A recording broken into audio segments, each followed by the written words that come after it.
2020s end as the best era of centers ever. So, as we all know, most of the good centers in today's game are foreigners. I'll just list a bunch of them. We have Jokic, Embiid, Sabonis, Porzingis, Vucevic, Nurkic, Valanciunas, Zubac, Gobert, Şengün, Ayton, Wembanyama, Poeltl. Almost every team in the league has a foreign center. If you're a good team, you probably have a foreign center. And then there's a couple good American centers, Bam, AD, and then there's a bit of a drop to Lopez, Holmgren, Allen, Capella, and Turner. Capella's Swiss. Is he? He is, yeah. I did not know that. And Embiid's technically American now. He went to college at Yeah, Cameroon. Yeah, but and he's going to play for the USA team. He's going to play for the USA team. That's citizenship, we'll say though. foreign-born. He has We'll an say accent. foreign-born. Man. Yeah, you still know, he's not you can still American. tell he's not American. He's not American. So we're...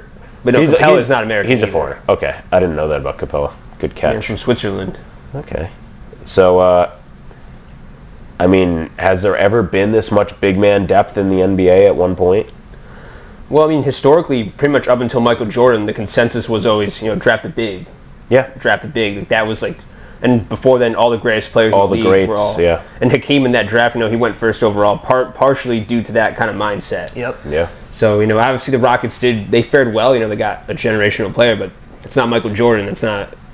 They still would have liked to take Michael Jordan, but back to the point. Yeah. Will and Russell in the 60s, Kareem in the 70s. Yeah, so 2 decades were dominated by mainly bigs. Yeah, but even 2000s, you had Shaq. Mm-hmm. So most years, pretty much outside of LeBron and Michael Jordan, the league has been dominated by centers. Mm-hmm. And I think the 2020s clearly is going to be one of those decades. You think? So far in the 2020s, we have Giannis and we have Jokic. If you count Giannis as a center, Which... You could say... We'll say the era of the big men. Yeah, you're in the big men, right? Yeah. I think... For me, I think it's really interesting just to see kind of how it's flipped, because 10 years ago, people were talking about the big men being dead, right? The new era of small ball, this is the new wave, and it only lasted about 5 years until these guys finally got better. But I mean, we were looking at DeAndre Jordan being the best center DeAndre Jordan and Joakim Noah being the 2 best centers in the league there in the mid 2010s. So that was a really bad era for it. But I think that in terms of all around, it was really bad. Man. Did DeMarcus Cousins for a few years. He was the best. Draymond Green was a center. PJ Tucker was a center. Yeah, playing as it. But I think one thing to point out, I think, is that in terms of overall depth, yes, this is going to be the best. But in terms of I think Olajuwon and David Robinson, that was a really good era there. Yeah. I think Shaq was huge. Shaq and Duncan, if you count those. Duncan was a power forward, but big man. Yeah, we know what we're talking about. Yeah, we know what we're talking about. And Yeah, Ewing, too, was in the 90s. Yeah, we're not ignoring Timmy. Yeah, but so when you look at it now, though, the depth is just there. I mean, you look at the 3 best players in the NBA, Jokic, Giannis, and Embiid. Those 3 guys are all about 7 feet tall. And then now you have Victor coming in, who's just going to be a freak of nature, and he could end up being one of the best players ever. So I think right off the bat with those 4 guys, I think you're looking at the 2020s just straight up having the best depth to begin with. Yeah. Do we think that it's going to continue to be a foreign dominated position? Center, I'm going to say yeah. I mean, I just feel like it seems like all the guys from the the United States. We can't. How many 7-footers do we have? We had Cat, but he represents the Dominican Republic. Yeah. But I mean, when it comes to 7-footers, I mean, Chet. AD. Chet, hopefully he turns out well. AD is a great, all-time great. I mean, He top is, 75 player. one thing I'll say too, though, is even prospects for the future. I mean, the guy coming out of the draft this year, Alexander Sarr, 7'1", French, number 1 overall pick potentially. That's another guy that we're just not gonna have as a big man. Yeah. So I'm a little worried. He'll be on a definitely. team.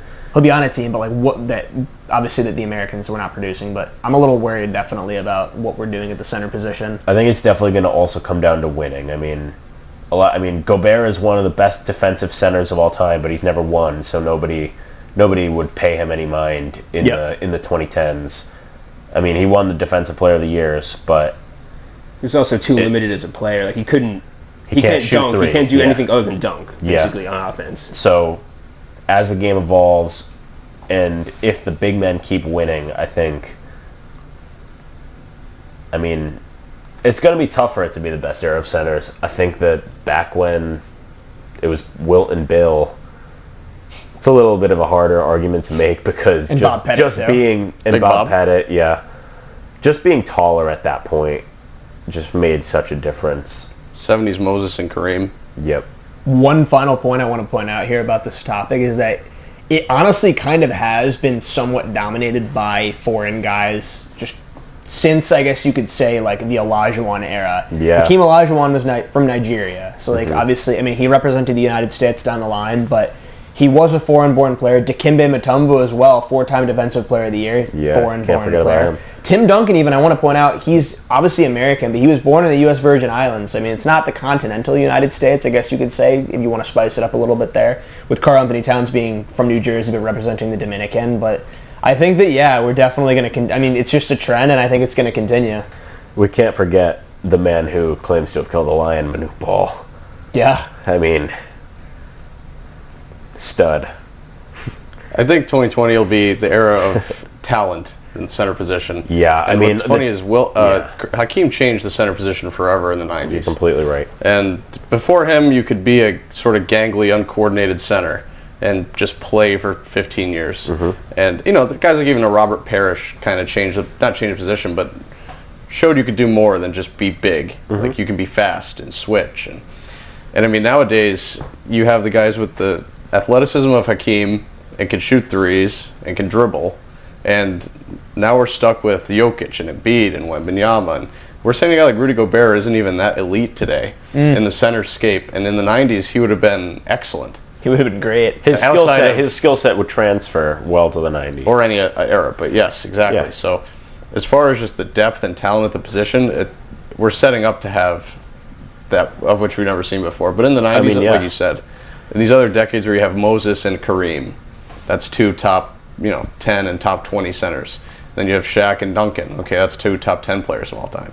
Yeah. So it might not be that top heavy in the 20s, but it'll probably be the best era of centers ever. Yeah, one more. I just want to add to Raul's point quickly, because he was saying how like, most of the centers are European. I think part of that too is kind of like now the big man is skilled. None of the unskilled bigs, that's like an extinct position. Yeah. And you saw like kind of the 2010s, there was a limited amount of centers to begin with. There's because some most ones. of those guys are kind of phased out for the most part. I mean, you don't see none of the good ones at least. Like Jokic can shoot, and B can shoot. I would say maybe like Bam.